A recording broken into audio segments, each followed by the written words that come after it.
അപ്പൊ നമ്മുടെ ഹെഡിങ് എഴുതാം. നമ്മൾ പഠിക്കാൻ പോകുന്നത് ശ്രദ്ധിക്കുക, പഠിക്കുക. വീണ്ടും വീണ്ടും പറയാണ്, പഠിക്കുക. കാരണം അധികമില്ല, 4 ദിവസം കൂടെ ഉള്ളു. ഇന്നിപ്പോ 2-ാം തീയതി അല്ലേ, 6-ാം തീയതി എക്സാം ആണ്. അപ്പൊ ഇന്നൊരു ദിവസം കൂടി കഴിഞ്ഞാൽ 3 ദിവസം കൂടെ ഉള്ളു കേട്ടോ. Okay, only 3 days. അപ്പോ ഈ ഒരു വർഷം നമ്മള് ചുമ്മാ കളിച്ചു നടന്നതാണ്. ആരൊക്കെ ആത്മാർത്ഥമായിട്ട് പഠിച്ചെന്നുള്ളത് അവർക്ക് മാത്രമേ അറിയുള്ളൂ. ബാക്കിയൊക്കെ ചുമ്മാ ഒരു വർഷം കൊറോണ കാരണം നമ്മൾ കളഞ്ഞേക്കാണ്. അപ്പൊ ഈ ഒരൊറ്റ വർഷം വേസ്റ്റ് ആവാതിരിക്കാൻ വേണ്ടിയിട്ട് ഇനിയുള്ള ദിവസങ്ങൾ മാത്രം പഠിക്കുക. ഓക്കെ, മനസ്സിലായല്ലോ? ഒരു വർഷത്തെ മുഴുവൻ അധ്വാനം ഈ ഒരു 3 ദിവസത്തിലുണ്ട്. അപ്പൊ വെറും 3 ദിവസം കൊണ്ട് പഠിക്കാനുള്ള മാത്സേ ഉള്ളൂ. ശരിക്കും പറഞ്ഞാൽ ഈ ഡിഗ്രി മാത്സുകളൊക്കെ അങ്ങനെയാണ്. എല്ലാവരും പറയും ഭയങ്കര സംഭവമാണ്, മാത്സ് പാസ്സാവാൻ ഭയങ്കര ബുദ്ധിമുട്ടാണെന്നൊക്കെ. അത് പഠിക്കാത്തവർക്ക് മാത്രമാണ്. നിങ്ങളൊരു ആത്മാർത്ഥമായിട്ട് വിചാരിച്ചു കഴിഞ്ഞാല് ചുമ്മാ ഒരു 3 ദിവസം ഇരുന്ന് പഠിച്ചാൽ ജയിക്കാവുന്നതേ ഉള്ളൂ കേട്ടോ. മാത്സ്, നമ്മുടെ മാത്സ് ഒക്കെ.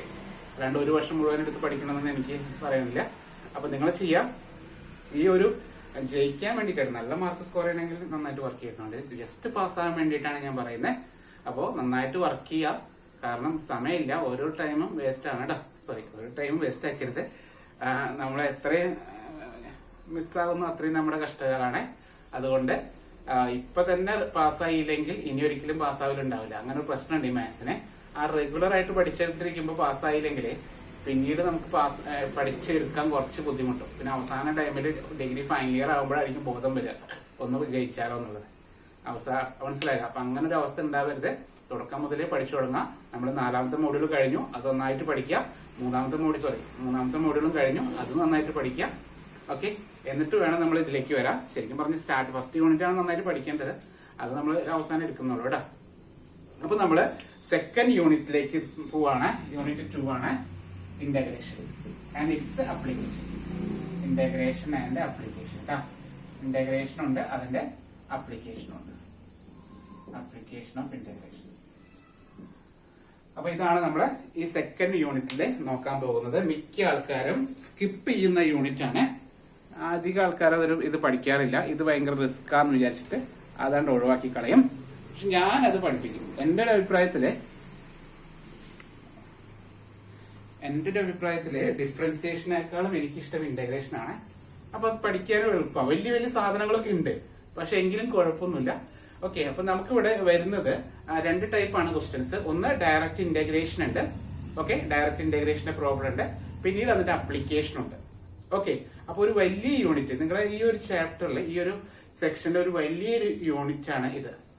ഓക്കെ, എല്ലാവർക്കും ഇത്രയും ടോപ്പിക്സ് വരാറില്ല. ഒന്നെങ്കിൽ ഇന്റഗ്രേഷൻ മാത്രം, അല്ലെങ്കിൽ അപ്ലിക്കേഷൻ മാത്രം, അങ്ങനെ വരാറ്. പക്ഷെ നമുക്കൊരു 2 യൂണിറ്റിനുള്ള സംഗതികളൊക്കെ ഈ ഒരു യൂണിറ്റിലുണ്ട്. മനസ്സിലായല്ലോ? ഇന്റഗ്രേഷന്റെ മൊത്തത്തിൽ എല്ലാ റൂളുകളുണ്ട്. അതിനുശേഷം അതിന്റെ അപ്ലിക്കേഷൻ ഉണ്ട്. അപ്പൊ എല്ലാം കൂടി എനിക്കിപ്പോ ഈ എന്താ പറയാ സ്പീഡിൽ എടുക്കാൻ കുറച്ച് ബുദ്ധിമുട്ടുള്ളതുകൊണ്ട് ഇന്റഗ്രേഷന്റെ ബേസിക് ആയിട്ടുള്ള പ്രോബ്ലംസ് ഉണ്ട്. സാധാരണ ഇന്റഗ്രേഷൻ. ഓക്കെ, സാധാരണ ഇന്റഗ്രേഷൻ പഠിപ്പിക്കാൻ കുറെ സമയം വേണം കേട്ടോ. അത് പെട്ടെന്ന് പഠിച്ചെടുക്കാൻ പറ്റില്ല. അതിന്റെ അപ്ലിക്കേഷൻ നമുക്ക് പെട്ടെന്ന് കവർ ചെയ്ത് പോവാം. അപ്പൊ സാധാരണ ഇന്റഗ്രേഷന്റെ വീഡിയോസ് ഞാൻ ഓൾറെഡി ചെയ്തിട്ടുണ്ട്. നമ്മുടെ നിങ്ങൾക്കല്ല, പോളിടെക്നിക്കൽ പിള്ളേർക്ക് വേണ്ടിയിട്ട് ചെയ്തതാണ്. അവരുടെ എഞ്ചിനീയറിംഗ് മാത്തമാറ്റിക്സ്. വീഡിയോ കാണുന്നത് ശ്രദ്ധിക്കുക. എന്റെ ചാനലിൽ പോവാം. ചാനലില് പോളിടെക്നിക്കിന്റെ എഞ്ചിനീയറിംഗ് മാത്തമാറ്റിക്സ് 2 എന്ന് പറഞ്ഞ ഒരു പേപ്പർ ഉണ്ട്. അതിന്റെ ഫോൾഡർ നോക്കിയാൽ മതി. പ്ലേലിസ്റ്റിൽ കയറുക. പ്ലേലിസ്റ്റില് എഞ്ചിനീയറിംഗ് മാത്തമാറ്റിക്സ് എന്ന് കൊടുത്തിട്ട് 2 എന്ന് പറഞ്ഞ ഒരു സെക്ഷൻ ഉണ്ട്. അതില് ഒരു 12ാമത്തെ 13ാമത്തെ ഞാൻ വേണമെങ്കിൽ ലിങ്ക് ഞാൻ എടുത്ത് അയച്ചു തരാം. ഇതിലിപ്പോ കാണുന്ന ഒരു മെസ്സേജ് അയച്ചോളൂ. ലിങ്ക് കിട്ടിയിട്ടില്ലെങ്കിൽ ഈ നമ്പറിലേക്ക് മെസ്സേജ് അയക്കാൻ 9020304849 ഇതിലേക്ക് മെസ്സേജ് അയച്ചോളൂ കേട്ടോ. ഓക്കെ, അപ്പൊ ഞാൻ ആ ലിങ്ക് അയച്ചു തരാം. അതില് ഇന്റഗ്രേഷൻ എന്ന് പറയുന്ന ഒരു സെക്ഷൻ ഉണ്ട്. ഒരു 3 ക്ലാസ്സേ ഉള്ളൂ, അധികമൊന്നുമില്ല. ഒരു 20 മിനിറ്റിന്റെ 3 ക്ലാസ്സേ ഉള്ളൂ. ആ 3 ക്ലാസ്സില് അത്യാവശ്യം ഇന്റഗ്രേഷൻ അതിൽ പഠിപ്പിക്കുന്നുണ്ട്. നമുക്ക് വരുന്നതൊക്കെ ഉണ്ട്. നമ്മുടെ ക്വസ്റ്റ്യൻ പേപ്പറിൽ ചോദിച്ച ക്വസ്റ്റ്യൻസ് ഒക്കെ ഉണ്ട്. തൽക്കാലം ഇത് നമുക്ക് ക്വസ്റ്റ്യൻസ് നമുക്ക് ആൻസർ ചെയ്യാം. എങ്കിലും കൂടുതൽ പ്രോബ്ലംസ് വേണമെങ്കിൽ, കഴിഞ്ഞ വർഷത്തെ ക്വസ്റ്റ്യൻ പേപ്പർ നമുക്ക് ആൻസർ ചെയ്യുന്നുണ്ട്. എങ്കിലും കൂടുതൽ പ്രോബ്ലംസ് വേണമെങ്കിൽ നിങ്ങൾ ചെയ്യേണ്ട കാര്യം എന്താ അറിയാം, അതില് പോയിട്ട് ആ ഇന്റഗ്രേഷൻ പഠിക്കുക. അപ്പൊ എനിക്ക് കുറച്ചുകൂടി സമയം ലാഭിക്കാലോ. ഓക്കെ. അപ്പൊ നിങ്ങൾ നാളെ പകല് ടൈം കിട്ടുകയാണെങ്കിൽ ഒരു 3 ക്ലാസ്സേ ഉള്ളൂ, അധികം റിസ്ക് ഒന്നുമില്ല, പഠിക്കാൻ എളുപ്പം തന്നെയാണ്. ഇന്റഗ്രേഷന്റെ സാധാരണ ഇന്റഗ്രേഷൻ ഉണ്ട്, പിന്നെ integration by substitution, put u equal to എന്ന് കൊടുക്കുന്ന മെത്തേഡ് ഉണ്ട്, പിന്നെ integration by trigonometry identities, trigonometry ratios use ചെയ്തിട്ടുകൊണ്ടുള്ള ഇന്റഗ്രേഷൻ ഉണ്ട്, പിന്നെ ഇന്റഗ്രേഷൻ ബൈ പാർട്സ് കൂടി ഉണ്ട്, അത്രയും അതിലുണ്ട്. ഓക്കെ, അത് നമ്മൾ ആ വീഡിയോസ് നോക്കിയിട്ട് നിങ്ങൾ പഠിക്കുക. പിന്നീട് അതിലില്ലാത്തൊരു ടോപ്പിക് ഉണ്ട്, അത് ഞാൻ നാളെ എടുത്തുതരും. ഇന്റഗ്രേഷൻ ബൈ പാർഷ്യൽ ഫ്രാക്ഷൻ എന്ന് പറഞ്ഞ ടോപ്പിക് ഉണ്ട് കേട്ടോ. ഇന്റഗ്രേഷൻ ബൈ പാർഷ്യൽ ഫ്രാക്ഷൻ, അതിലൊരു ക്വസ്റ്റ്യൻ കഴിഞ്ഞ പ്രാവശ്യം ക്വസ്റ്റ്യൻ ഉണ്ടായിരുന്നേ, പാർഷ്യൽ ഫ്രാക്ഷൻ. അപ്പൊ അതെന്തായാലും ഞാൻ പഠിപ്പിക്കുന്നുണ്ട്. ഓക്കെ, ആ ക്വസ്റ്റ്യൻ എന്തായാലും പഠിപ്പിക്കുമ്പോൾ ആ മെത്തേഡ് കൂടി പഠിപ്പിക്കുന്നുണ്ട്. ഇത് മാത്രം വീഡിയോയിൽ ഉണ്ടാവില്ല, അത് പോളിടെക്നിക്കൽ പിള്ളേർക്ക് അതില്ല, ആ ടോപ്പിക് ഇല്ലാത്തതുകൊണ്ട് ഞാനത് പഠിപ്പിച്ചിട്ടില്ല. അപ്പൊ അത് മാത്രം ഒഴികെ, ഇതൊഴികെയുള്ള ബാക്കി എല്ലാ ഇന്റഗ്രേഷനും അതിലുണ്ട്. അപ്പൊ നിങ്ങൾ ആ വീഡിയോസ് നോക്കി പഠിക്കണേ. ഞാൻ ഈ ക്ലാസ് കഴിഞ്ഞിട്ട് ലിങ്ക് അയച്ചുതരാം. ഇപ്പൊ നമ്മുടെ പിള്ളേർക്ക് ലിങ്ക് അയച്ചുതരാം. ഞാൻ യൂട്യൂബ് വീഡിയോ കാണുന്നവര് എന്താ ചെയ്യേണ്ടതെന്ന് അറിയോ? ഒന്നുകിൽ എനിക്ക് മെസ്സേജ് അയക്കും, അല്ലെങ്കിൽ നിങ്ങൾ പ്ലേലിസ്റ്റിൽ കയറാം. എഞ്ചിനീയറിംഗ് മാത്തമാറ്റിക്സ് 2 എന്ന് പറയുന്ന പേപ്പറുണ്ട്. അവർക്ക് പോളിടെക്നിക്കിന്റെ ഉണ്ട്, ഒരുപാട് എഞ്ചിനീയറിംഗ് മാത്സ് എടുക്കുന്നുണ്ട്. പോളിടെക്നിക്കിന്റെ എഞ്ചിനീയറിംഗ് മാത്തമാറ്റിക്സ് എന്ന് പറഞ്ഞ ഒരു പേപ്പറിൽ ഞാൻ ഇന്റഗ്രേഷൻ മുഴുവൻ പഠിപ്പിച്ചിട്ടുണ്ട്. അത് നോക്കി പഠിക്കാം. ഓക്കെ, അപ്പൊ അത്രയും നിങ്ങൾ ചെയ്യണേ. ഇനി ഞാൻ ഇന്റഗ്രേഷന്റെ അപ്ലിക്കേഷൻ ആണ് എടുക്കുന്നത്, കാരണം അപ്ലിക്കേഷനിൽ നിന്നാണ് നമുക്ക് കൂടുതൽ ക്വസ്റ്റ്യൻസ് വന്നേക്കണേ. അപ്പൊ അതാണ് പഠിപ്പിക്കാൻ പോകുന്നത്. എങ്കിലും ഇന്റഗ്രേഷന്റെ ബേസിക് ആയിട്ട് നമുക്ക് അപ്ലിക്കേഷൻ ഓഫ് ഇന്റഗ്രേഷനിൽ വരാവുന്ന കുറച്ച് ഫോർമുലാസ് ഒന്ന് ജസ്റ്റ് ഒന്ന് പറയുകയാണെ. ഒന്ന് ഫോർമുലാസ് എഴുതിയെടുക്കാം. ഏതാ? Integral 1 dx. 1 ന്റെ ഇന്റഗ്രൽ എന്ന് പറഞ്ഞാൽ എക്സ് ആണ്. ഇന്റഗ്രേറ്റ് ചെയ്യുമ്പോൾ പ്ലസ് സി എന്ന് എഴുതാറുണ്ട്, എക്സ് പ്ലസ് സി എന്ന് എഴുതും. ഓക്കെ, പക്ഷെ നമ്മളിപ്പോ പഠിപ്പിക്കാൻ പോകുന്നത് അപ്ലിക്കേഷൻ ഓഫ് ഇന്റഗ്രേഷൻ ആണ്. അപ്പൊ അതിലെല്ലാം ഡെഫിനിറ്റ് ഇന്റഗ്രലാണ്, ഇവിടെ ലിമിറ്റ് ഉണ്ടാകും. അപ്പൊ പ്ലസ് സി ഞാൻ അതുകൊണ്ട് പറയുന്നില്ല കേട്ടാ. അല്ലാതെ ഇന്റഗ്രേഷനിലൊക്കെ കോൺസ്റ്റന്റ് എഴുതുന്നുണ്ട്, പക്ഷെ അതുകൊണ്ട് ഞാൻ ഇനി അങ്ങോട്ട് പറയുന്നില്ല. അത് വെച്ചിട്ട് പ്ലസ് സി ഇല്ല എന്നല്ല അർത്ഥം. സാധാരണ ഇന്റഗ്രേഷൻ ഉണ്ട്, പക്ഷെ ഡെഫിനിറ്റ് ഇന്റഗ്രൽ വരുമ്പോൾ ഈ പ്ലസ് സി എന്ന് എഴുതേണ്ട ആവശ്യമില്ല. Okay, integral X d X. അപ്പൊ നമ്മളിപ്പോ തന്നെ പഠിച്ചു പോവാണ്. ഇന്റഗ്രൽ 1 dx എന്ന് പറഞ്ഞാൽ എക്സ് ആണ്. ഒരു കാര്യം വിട്ടുപോയി. ഇന്റഗ്രൽ 2 dx എന്ന് പറഞ്ഞപ്പോ എന്താ വരും? 2x എന്ന് വരും കേട്ടോ. ഇന്റഗ്രൽ 3 dx എന്ന് പറഞ്ഞാലോ 3x എന്ന് വരും. ഇന്റഗ്രൽ 4 dx എന്ന് പറഞ്ഞാലോ എന്താ വരിക? 4x എന്ന് വരും. ഓക്കെ, അതങ്ങനെ പോകും. ഓക്കെ, അപ്പൊ ഇതാണ് ഇന്റഗ്രേഷന്റെ എക്സിന്റെ ഫോർമുല. അടുത്തത്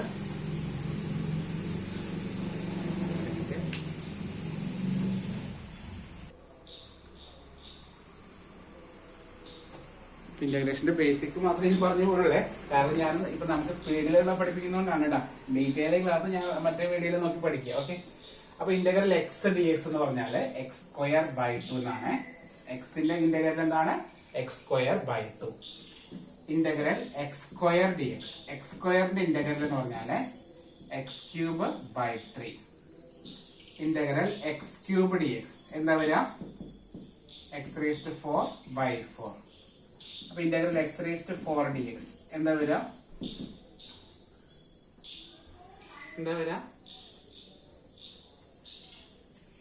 ഒരെണ്ണം കൂടുതൽ അല്ലെ? എല്ലാത്തിനും ഏകദേശം idea മനസ്സിലായാലും x⁵5/5. Integral x⁻10 dx എന്താ വരിക? x⁻11/11. മനസ്സിലായാലോ? ഒരെണ്ണം കൂട്ടട്ടാ. ഇന്റഗ്രൽ x⁻50 dx എന്താ വരിക? x⁻51/51. ഇതിലെല്ലാത്തിനും കൂടി പ്ലസ് സി ഉണ്ട്. ഞാനിപ്പോ ഡെഫിനിറ്റ് ഇന്റഗ്രലാണ് പഠിപ്പിക്കാൻ പോകുന്നത്, അതുകൊണ്ട് ഞാൻ പ്ലസ് സി ഇടാത്തതാണ് കേട്ടാ. അല്ലെങ്കിൽ എന്ത് ചെയ്യണം? പ്ലസ് സി എഴുതണം കേട്ടോ. ഒരു കോൺസ്റ്റന്റ് എഴുതണം എപ്പോഴും ഇന്റഗ്രേറ്റ് ചെയ്ത്. അപ്പൊ ഇതിന്റെ ജനറൽ ഫോർമുല നമുക്ക് എഴുതാം. ഇതിന്റെ ജനറൽ ഫോർമുല എന്താ എഴുതാം? ഇന്റഗ്രൽ x⁻n dx എന്ന് പറഞ്ഞാൽ എന്താ വരിക? x⁻n+1/n+1 പ്ലസ് സി എന്നുണ്ട്. n+1/n+1. ഞാനിപ്പോ എല്ലാ ഇന്റഗ്രേഷന്റെ ഫോർമുലാസും എഴുതുന്നില്ല, നമുക്ക് ഇവിടെ ആവശ്യമുള്ളത് മാത്രമേ എഴുതുന്നുള്ളൂ കേട്ടോ. അതുകൊണ്ട് ഇത്രയുള്ള ഇന്റഗ്രേഷൻ വിചാരിക്കരുത്. ആ വീഡിയോസ് കാണണേ, മറക്കരുത്. ആ വീഡിയോസ് കാണാം. ഇത്രയെല്ലാം ഇന്റഗ്രേഷൻ ഉള്ളത് ഇഷ്ടംപോലെ ഉണ്ട്. നമുക്കിപ്പോ ഈ അപ്ലിക്കേഷൻ ഓഫ് ഇന്റഗ്രേഷനിലേക്ക് ഇത്രയേ ഉള്ളൂ. ഓക്കെ, അതുകൊണ്ട് ഇത്രയും പഠിച്ചാൽ മതി. ഒരു സാധനം കൂടി മറന്നുപോയി.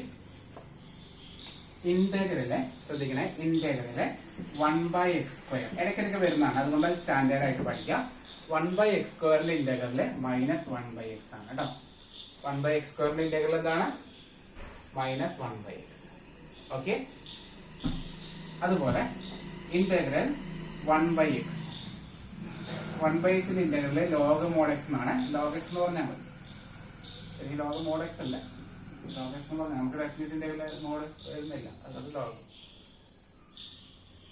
1/x integral log mod x. Okay. രണ്ടെണ്ണം കൂടി കഴിഞ്ഞാൽ നമുക്ക് പ്രോബ്ലത്തിലേക്ക് പോവാം. ഇന്റഗ്രൽ sin x ന്റെ ഇന്റഗ്രൽ -cos x എന്നാണ്. അത് നമ്മൾ പഠിപ്പിച്ചില്ലേ, നമ്മൾ ഡിഫറൻഷ്യൽ പഠിപ്പിച്ചപ്പോൾ ഞാൻ പറഞ്ഞിരുന്നു ഇന്റഗ്രൽ sin x എന്താണ്? -cos x. Integral cos x എന്ന് പറഞ്ഞാൽ sin x കേട്ടോ. നമ്മൾ ഡിഫറൻഷ്യൽ പറഞ്ഞപ്പോൾ അത് പഠിപ്പിച്ചിരുന്നു. നമുക്ക് ഇത്രയും ഇപ്പൊ തൽക്കാലത്ത് വരുന്നുള്ളൂ, പേടിക്കണ്ട. നമുക്ക് തൽക്കാലം ഇത്രയും വരുന്നുള്ളൂ കേട്ടോ. അപ്പൊ നമുക്ക് അപ്ലിക്കേഷൻ ഓഫ് ഇന്റഗ്രേഷനിൽ പോവാം. ക്ലിയർ? നേരെ അപ്ലിക്കേഷൻ ഓഫ് ഇന്റഗ്രേഷനിൽ പോവാണ്. ഹെഡിങ് എഴുതിക്കോളൂ, അപ്ലിക്കേഷൻ ഓഫ് ഇന്റഗ്രേഷൻ. ഞാൻ അതിൽ രണ്ടായിട്ട് ഡിവൈഡ് ചെയ്യണേ, പഠിക്കാൻ എളുപ്പത്തിന് വേണ്ടിയിട്ട്, പഠിപ്പിക്കാൻ എളുപ്പത്തിന് വേണ്ടിയിട്ട് രണ്ടായിട്ട് ഡിവൈഡ് ചെയ്യാണ്. ഇവിടെ നമുക്ക് വന്നിട്ടുള്ള ക്വസ്റ്റ്യൻസ് ആണ്. വന്നിട്ടുള്ള ക്വസ്റ്റ്യൻസ് നോക്കിയിട്ടാണ് പറയുന്നത്. അപ്ലിക്കേഷൻ ഇന്റഗ്രേഷനിൽ വന്നിട്ടുള്ള ക്വസ്റ്റ്യൻസ് ആണ് പറയുന്നത്. അപ്പൊ അതിൽ വെച്ചിട്ട് നമുക്ക് ആ ടോപ്പിക്ക് ജസ്റ്റ് ഒന്ന് ഓടിച്ച് പറഞ്ഞുകൊണ്ട് പോവാണ് കേട്ടോ. ഓക്കെ.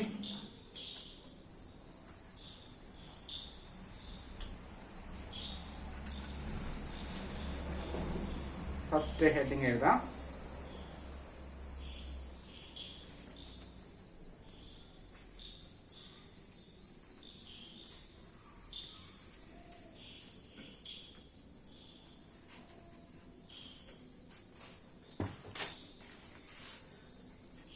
എഴുതാം.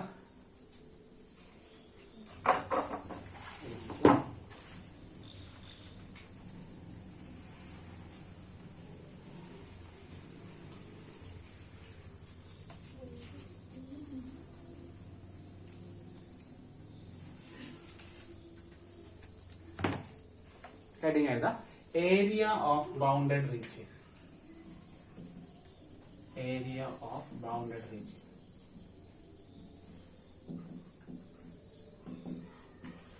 ഹെഡിങ് ഏതാണ്? Area of bounded region.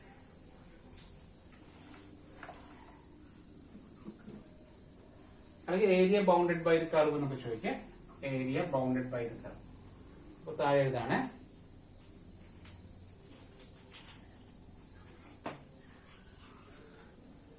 Area. ഇപ്പൊ ഞാൻ രണ്ട് രീതിയിൽ പഠിപ്പിക്കുകയാണ്. ഇവിടെ നിങ്ങൾ ഇതേപോലെ രണ്ട് ലൈനായിട്ട് വരയ്ക്കുകയാണെങ്കിൽ പഠിക്കാൻ എളുപ്പമായിരിക്കും. കാരണം നമുക്ക് കമ്പയർ ചെയ്ത് പഠിക്കാനേ. ഇങ്ങനെ സെൻട്രൽ ലൈൻ വരച്ചിട്ട് ഇവിടെ ഒരു ഫോർമുല എഴുതണുണ്ട്, ഇവിടെ എഴുതണുണ്ട്. എന്താണെന്ന് പറയാം. ഇവിടെ എഴുതാം area bounded by the curve. Area bounded by the curve y equal to f of x. y equal to f of x about x axis. കുറെ സെന്റൻസുകളൊക്കെ ഉണ്ട്, ഞാനൊന്നും പറയുന്നില്ല. about x axis. പിന്നെ എക്സിന്റെ പോയിന്റ്സ് തരും. x equal to a and x equal to b. about x axis എന്നാണ് question വരുന്നതെങ്കിൽ ഏരിയയുടെ ഫോർമുല വളരെ സിമ്പിൾ ആണ്. Area equal to integral a to b y dx അല്ലെങ്കിൽ f of x dx എന്ന് വിളിക്കാം. ഇങ്ങനെ പഠിച്ചാൽ മതി. Area equal to integral a to b y dx. ഇതന്നെ അബൌട്ട് y ആക്സിസ് എന്നാണെങ്കിൽ അപ്പൊ ലിമിറ്റ് തന്നിട്ടുണ്ടാവുക y യുടെ ലിമിറ്റ് ആയിരിക്കും y equal to c to y equal to b. Okay, y യുടെ ലിമിറ്റ് ആയിരിക്കും തരുന്നത് കേട്ടോ. അബൌട്ട് y ആക്സിസ് എന്ന് ചോദിക്കുക ക്വസ്റ്റ്യനിലെ. അബൌട്ട് x ആക്സിസിന് പകരം അബൌട്ട് y ആക്സിസ് എന്നാണ് പറയണമെങ്കിൽ ഏരിയയുടെ ഫോർമുല ഒന്ന് മാറി area equal to integral c to d x dy എന്ന് പറയണം കേട്ടോ. ഓക്കെ, ഈ ഫോർമുലാസ് മാത്രം ഉണ്ടല്ലോ എക്സാമിന് ചോദിക്കാറുണ്ട്. കഴിഞ്ഞ വർഷം ചോദിച്ചിരുന്നു 2 മാർക്കിന് 1 വേർഡിനൊക്കെ ഫോർമുല മാത്രം എഴുതാൻ ചോദിച്ചിട്ടുണ്ട്. അപ്പൊ ഏരിയ പഠിക്കുക. Area equal to integral a to b y dx or integral c to d x dy. About y axis വരുമ്പോൾ x dy ആണ്. എക്സിനെയാണ് ഇന്റഗ്രേറ്റ് ചെയ്യുന്നത്. വിത്ത് റെസ്പെക്ട് ടു y ൽ ഇന്റഗ്രേറ്റ് ചെയ്യണം. ഇവിടെയാണെങ്കിലോ വിത്ത് റെസ്പെക്ട് ടു x ൽ integrate ചെയ്യാം. Okay അല്ലേ? ഒന്നാമത്തെ ഫോർമുല സെറ്റ് ആയല്ലോ. ഏരിയ ഒന്നാമത്തെ സെറ്റ് ആയാലോ?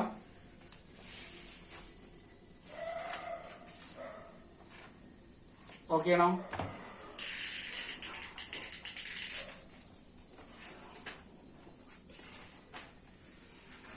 ഓക്കെ, അടുത്തത്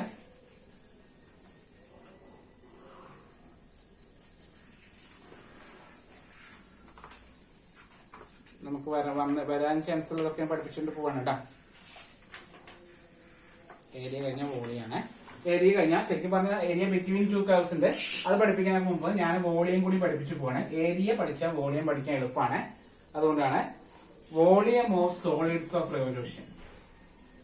volume of solid of revolution. Volume of solid of revolution. അപ്പൊ ക്വസ്റ്റ്യൻ എങ്ങനെയാണ് പറയുന്നത്? ഞാൻ സെന്റൻസ് ഒന്നും പറയണില്ല. Volume of the solid about X axis അങ്ങനെയൊക്കെ പറഞ്ഞിട്ടാണ് സെന്റൻസ് വരിക. അപ്പൊ ഇവിടെ അബൌട്ട് എക്സ് ആക്സിസ് എന്ന് പറയാം. അബൌട്ട് എക്സ് ആക്സിസ് എന്ന് പറയും. എക്സിന്റെ ലിമിറ്റ് ആണ് വരിക. X equal to a and x equal to b. അപ്പൊ ഈ ഫോർമുലയിൽ ചെറിയൊരു മാറ്റം വരുത്തിയാൽ മതി. വോളിയം പഠിക്കാൻ എളുപ്പമാണ്. ഏരിയ വോളിയം പഠിക്കാൻ എളുപ്പമാണ്. ഈ ഫോർമുലയിൽ ചെറിയൊരു മാറ്റം വരുത്തിയാൽ മതി. ഇവിടെ integral a to b y d x ആണെങ്കിൽ integral a to b y square d x ആണ്. ഒരു കാര്യം കൂടി ഉണ്ട്. ഇത് ഫ്രണ്ടിൽ ഒരു പൈ കൂടി ഉണ്ട് കേട്ടോ. അപ്പൊ രണ്ടും കൂടി പഠിച്ചുകൂടെ? ഇപ്പൊ തന്നെ പഠിച്ചു പോകാലോ. Area equal to integral a to b y d x. Volume equal to pi into integral a to b y square d x. കഴിഞ്ഞ വർഷത്തെ ഫസ്റ്റ് ക്വസ്റ്റ്യൻ, അതായത് ഒരു 1 മാർക്ക് അല്ല 1 മാർക്ക് ക്വസ്റ്റ്യൻ ആയിരുന്നു കേട്ടോ. പാർട്ട് എയിലുള്ള 1 വേയുടെ ക്വസ്റ്റ്യൻ ആയിരുന്നു. വോളിയത്തിന്റെ ഫോർമുല എഴുതാൻ മാത്രമാണ് ചോദിച്ചത്. അപ്പൊ എബൌട്ട് എക്സ് ആക്സിസ് ആണ് തിരിച്ചിട്ട് എബൌട്ട് വൈ ആക്സിസ് വരുമ്പോൾ തിരിച്ചു വരും. എബൌട്ട് വൈ ആക്സിസ് എന്നാണെങ്കിൽ അപ്പോ എക്സ് വൈയുടെ ലിമിറ്റ് തന്നിട്ടുണ്ടാവും. Y equal to c to y equal to d. വൈയുടെ ലിമിറ്റ് ആണ് തന്നിട്ടുണ്ടാവുക. അപ്പൊ volume equal to pi into integral c to d x square d. ഇതിപ്പോ എ ടു ബി എഴുതിയാലും കുഴപ്പമൊന്നുമില്ല കേട്ടോ. അപ്പൊ വോളിയവും ഏരിയയും ഇപ്പൊ തന്നെ പഠിച്ചു പോവാം. ഫോർമുല പഠിച്ചോ? എന്താണ് ഇത് പഠിപ്പിക്കുന്നത്? നിങ്ങളിത് ഇന്റഗ്രേഷൻ ചെയ്തിട്ട് ശരിയാക്കണമെന്ന് എനിക്ക് നിർബന്ധമില്ല. ഈ ഫോർമുല എഴുതി കഴിഞ്ഞാൽ 1 മാർക്ക് നമുക്ക് കിട്ടും. 4 മാർക്കിന്റെ ക്വസ്റ്റ്യന്റെ 1 മാർക്കെങ്കിലും നമുക്ക് കിട്ടും. ആ 1 മാർക്ക് മതി നമുക്ക്. അങ്ങനെ ഒരു 3 ക്വസ്റ്റ്യൻ ഇത് 3 മാർക്ക് കിട്ടിയാൽ നമുക്ക് ജയിച്ചിട്ട് നമ്മൾ ഏകദേശം ഇപ്പൊ 22 മാർക്കിലാ 22-25 മാർക്ക് കിട്ടിയിട്ടുണ്ടാവും. അപ്പൊ ഇതിൽ കൂടി കിട്ടിക്കഴിഞ്ഞാൽ ശരിയാക്കിയില്ലെങ്കിലും ഓരോ ക്വസ്റ്റ്യനും 2 മാർക്ക് വെച്ച് കിട്ടിക്കഴിഞ്ഞാൽ ഒരു 6 ക്വസ്റ്റ്യൻ അല്ല സോറി ഒരു 6 ക്വസ്റ്റ്യൻ ഉണ്ട് തോന്നുന്നു. എന്റെ ഏകദേശം വരുന്നത് 6 വേണ്ട, ഒരു 4 ക്വസ്റ്റ്യൻ 2 മാർക്ക് വെച്ച് 8 മാർക്കായി നമ്മൾ പാസ്സായിട്ടാ. ഓക്കെ, അതുകൊണ്ട് ഫുൾ ശരിയാക്കിയില്ലെങ്കിലും ഫോർമുല എഴുതിക്കാൻ മറക്കരുത്. വോളിയം ഓഫ് സോളിഡ് ഓഫ് റെവല്യൂഷന്റെ ഫോർമുല എന്താണ്? Volume equal to pi into integral a to b y square d x. About y axis ആണെങ്കിൽ pi into integral c to d x square d y.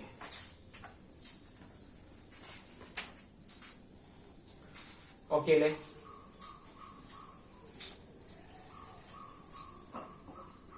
Okay ആണോ?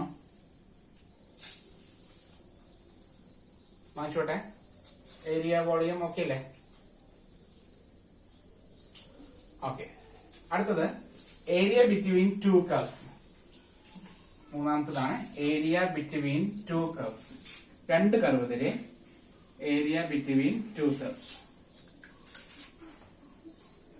y equal to curves എഴുതാ. 2 curves y equal to f of x and y equal to g of x. Area between 2 curves. Area between 2 curves. 2 കർവുകളിലും y equal to f of x and y equal to g of x.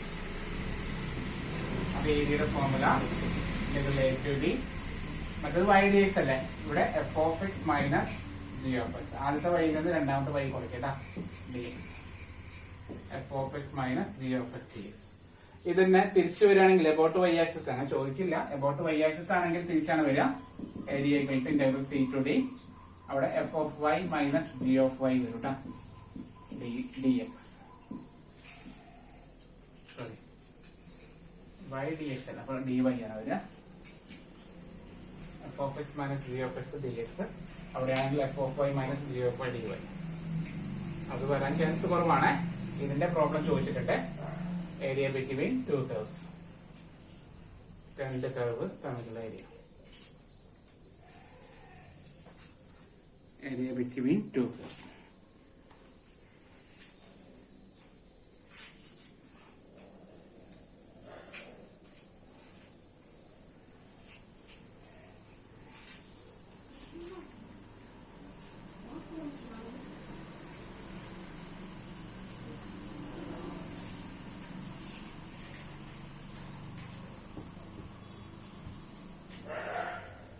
Okay അല്ലേ? അടുത്തത് formulas എഴുതിയിട്ട് പ്രോബ്ലത്തിലേക്ക് പോവാണ്. അടുത്ത എഴുതാം. Length of plane curve ചോദിച്ച ഫോർമുലയാണ്. നമുക്കുള്ള question ആണ് length of plane curve.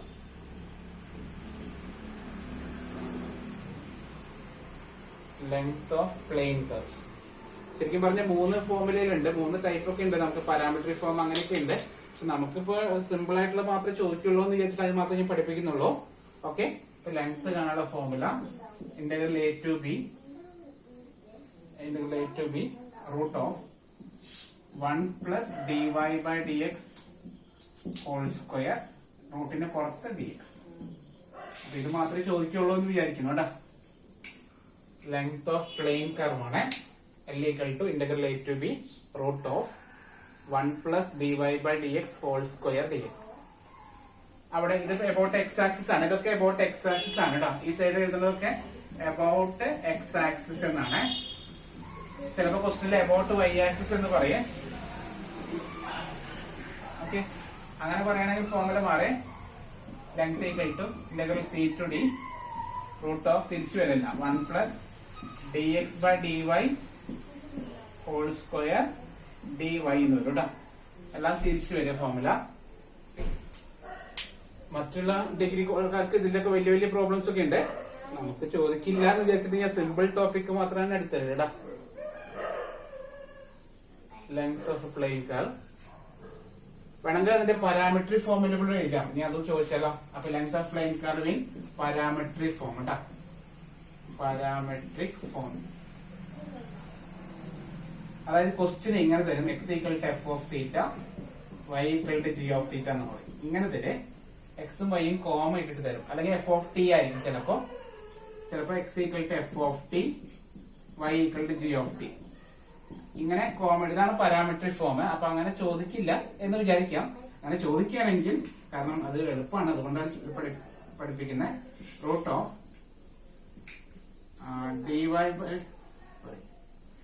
dx by dt whole square plus dy by dt whole square in dt. ഇതാണ് ഫോർമുല കേട്ടോ. പാരാമെട്രിക് ഫോർമുലയുള്ള ഫോർമുലയാണ്. ഞാൻ എടുത്തിട്ടുണ്ടായിരുന്നില്ല, ജസ്റ്റ് ഒന്ന് എഴുതിയെന്നുള്ളൂ. Length of plane curve in parametric form ചിലപ്പോ ചോദിക്കാം. തീറ്റയിലാണെങ്കിൽ ഇവിടെ തീറ്റ എന്ന് എഴുതിയാൽ മതി കേട്ടോ. dx by dt whole square plus dy by dt whole square into dt. Okay അല്ലേ? എഴുതിയോ?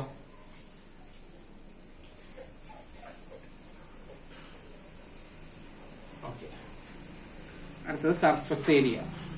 അതൊന്നും കഴിഞ്ഞു കേട്ടോ.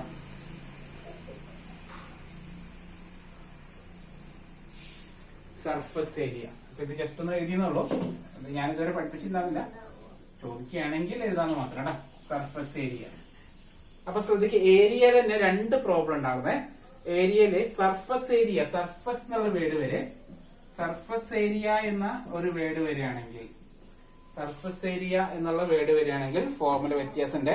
നേരത്തെ തന്ന ഏരിയ അല്ല. ഓക്കെ, അപ്പൊ ആ ഒരു ക്വസ്റ്റ്യൻ ശ്രദ്ധിക്കണം. നമുക്ക് ചോദിച്ചിട്ട് നമ്മുടെ SA question area of the surface of revolution എന്നൊക്കെ പറയും. Area of the surface of revolution അല്ലെങ്കിൽ സർഫസ് ഏരിയ എന്നൊരു വേർഡ് വരികയാണെങ്കിൽ, അപ്പൊ ആ ഏരിയ കാണാനുള്ള ഫോർമുല ഇതാണ്. 2π ഇൻറ്റു ഈ ലെങ്ത്തിന്റെ ഫോർമുല എഴുതിയാണ്. സോറി, അതിൽ ചെറിയ മാറ്റമുണ്ട്. 2π into integral a to b y into root of 1 plus dy by dx whole square dx. ഇത്രയാണുള്ളത് കേട്ടോ. ഈ പ്രോബ്ലം ചെയ്യാം. 2π into integral a to b y into root of 1 plus dy by dx whole square dx. ഇതാണ് surface ഏരിയയുടെ formula കേട്ടോ. അപ്പൊ question paper, കഴിഞ്ഞ വർഷത്തെ ക്വസ്റ്റ്യൻ പേപ്പറിലെ ക്വസ്റ്റ്യൻസ് അതുപോലെ എഴുതി പഠിച്ചോളൂ. ചിലപ്പോ അത് തന്നെ ചോദിച്ചാലോ. ഓക്കെ, അപ്പൊ നമ്മൾ ഫോർമുലാസ് എഴുതി. ഇനി പ്രോബ്ലത്തിലേക്ക് പോകാം. ഓക്കെ, അപ്പൊ നമുക്ക് ആദ്യം എസ്എ ക്വസ്റ്റ്യൻ തന്നെ തുടങ്ങിയാലോ.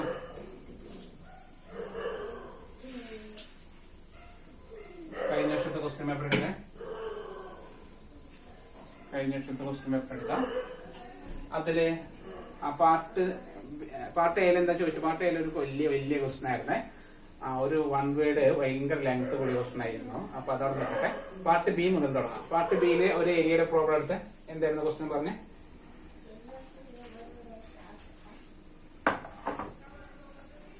ക്വസ്റ്റ്യൻ എങ്ങനെയായിരുന്നു പറഞ്ഞേ?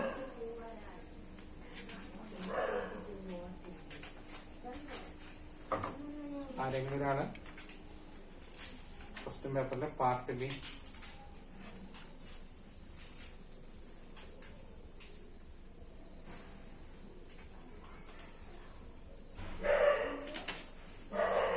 ഒന്ന് പറയോ?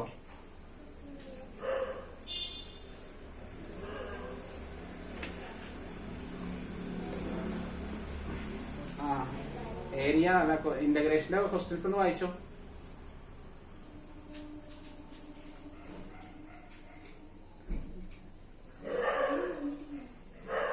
അത് വേണ്ട. അതിന് അടുത്ത ക്വസ്റ്റ്യൻ അത് വേണ്ട. അടുത്ത ക്വസ്റ്റ്യൻ അത് വേണ്ട. അടുത്ത ക്വസ്റ്റ്യൻ ഇല്ല അല്ലെ? അതിന് മുമ്പ് സെന്റൻസ് ആയിട്ടൊന്നുമില്ല.